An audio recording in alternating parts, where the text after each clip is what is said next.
उगाच स्वतःचं महत्त्व वाढवण्यासाठी काहीतरी बोलण्यात काही अर्थ नाही. KDMC मध्ये आवश्यकता कुठे आहे UBTची आम्हाला? इथं शिवसेना आहे, त्याच्यानंतर BJP आहे, मनसे आमच्यासोबत आहे.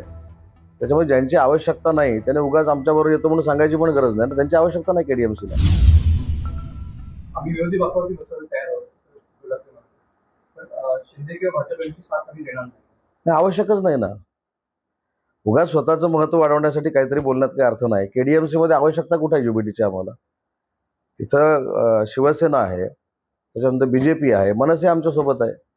त्याच्यामुळे ज्यांची आवश्यकता नाही त्याने उगाच आमच्याबरोबर येतो म्हणून सांगायची पण गरज नाही ना. त्यांची आवश्यकता नाही KDMCला. सध्या ते राजकारण चालू आहे मुंबई मुंबईमधलं म्हणजे महाराष्ट्रात हिरवा किंवा भगवा याकडे कसं पाहणार आता ते? महाराष्ट्र हा छत्रपती शिवाजी महाराजांचा महाराष्ट्र आहे, छत्रपती संभाजी महाराजांचा महाराष्ट्र आहे आणि म्हणूनच त्याला भगवा महाराष्ट्र म्हटला जातो.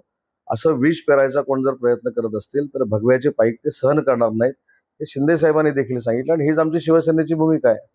राज्याचे संपर्क प्रमुख राजेंद्र साळवे यांच्या संदर्भातली ऑडिओ क्लिप सध्या व्हायरल होते आणि त्यावरून सध्या जोरदार चर्चा देखील सुरू आहे. नेमकं काय त्या सुरू आहे? तर याबाबत मी स्वतः धाराशिवच्या सगळ्या लोकांशी बोललेलो आहे. ह्याच्यामध्ये काही तथ्य नाही.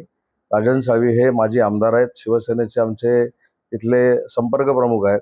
त्याच्यामुळे त्यांनी अतिशय योग्य पद्धतीनं तिकीट वाटपाचा फॉर्म्युला सगळ्या भाजपच्या लोकांना बरोबर घेऊन केलेला होता. परंतु ज्यांना तिकीट मिळत नाही ते अशा पद्धतीचे आरोप प्रत्यारोप करतात. वारंवार ड्रग्ज सापडले जाते, त्या ड्रग्सचाच पैसा राजकारणात वापरला जातो असा आरोप संजय राऊतांनी केलेला आहे. नवीन एक ब्रेकिंग, त्याच्यामध्ये मोठंच काय?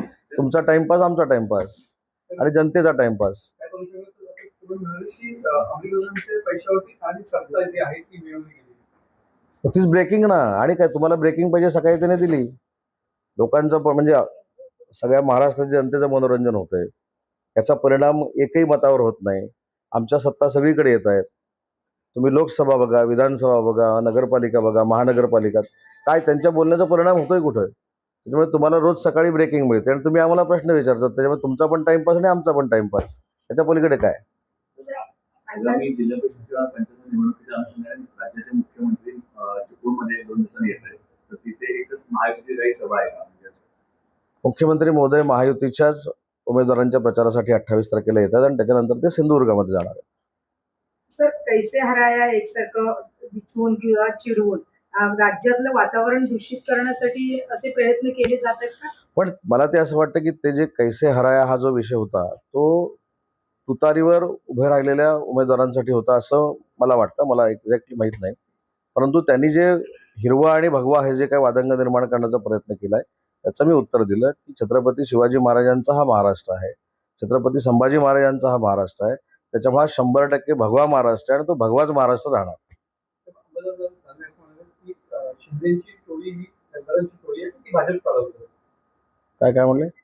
शिंदेची टोळी ही गद्दारांची टोळी आहे आणि ती भाजप चालवते असं दानवे साहेब म्हणाले. म्हणजे खरं तर आमच्याकडे याची प्रोसेस सुरू झाली त्यांची आता. म्हणजे आपल्या नेत्याला मी अतिशय विश्वासू आहे हे दाखवण्याचे प्रयत्न आहेत. थोडे दिवसात आमच्यासोबत असतील ते. दानवे पक्षावर येणार शिवसेने? मी म्हटलं ना आमच्यासोबत असू शकतात. बोलणी सुरू झाली? ते सांगायचं असतं का बोलणी सुरू झाली? महाराष्ट्र हिरवा केला जाईल इंडिया गेली. नाही मग इम्तियाज जलील म्हणू दे किंवा ते आमच्या भगिनी निवडून आलेल्या म्हणू दे, मी मगाशी देखील सांगितलं की हा महाराष्ट्र छत्रपती शिवाजी महाराजांचा महाराष्ट्र आहे. हा महाराष्ट्र छत्रपती संभाजी महाराजांचा महाराष्ट्र आहे. हा महाराष्ट्र झाशीच्या राणीचा महाराष्ट्र आहे. त्याच्यामुळे भगवा महाराष्ट्र हा पूर्वी होता, आता पण आहे आणि भविष्यात देखील राहणार आहे.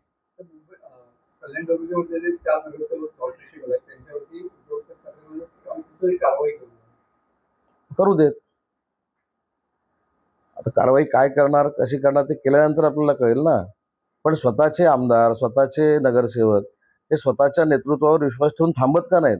4 दिवसापूर्वी निवडणूक झाली, आता दुसरीकडे जातात. त्याच्यामुळे नेतृत्व सक्षम आहे की नाही याचं आत्मचिंतन नेतृत्वाने केलं पाहिजे. 4.5 वर्षाचं काय काम आहे ते उपसले जाते किंवा लोकप्रतिनिधी करतात, त्याच्यातनं वाद संवाद होत आहे.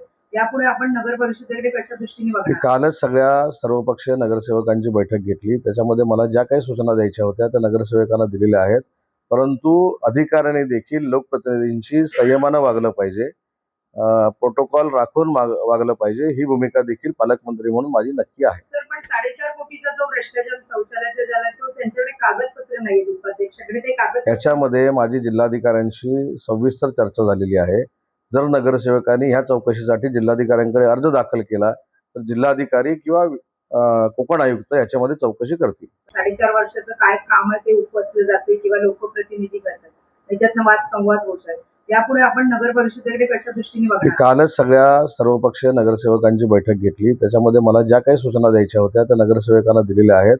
परंतु अधिकाऱ्यांनी देखील लोकप्रतिनिधींशी संयमानं वागलं पाहिजे, प्रोटोकॉल राखून वागलं पाहिजे ही भूमिका देखील पालकमंत्री म्हणून माझी नक्की आहे. सर पण 4.5 कोटीचा जो भ्रष्टाचार शौचालयाचा झाला तो त्यांच्याकडे कागदपत्र नाही उपाध्यक्षाकडे ते कागद याच्यामध्ये माझी जिल्हाधिकाऱ्यांशी सविस्तर चर्चा झालेली आहे.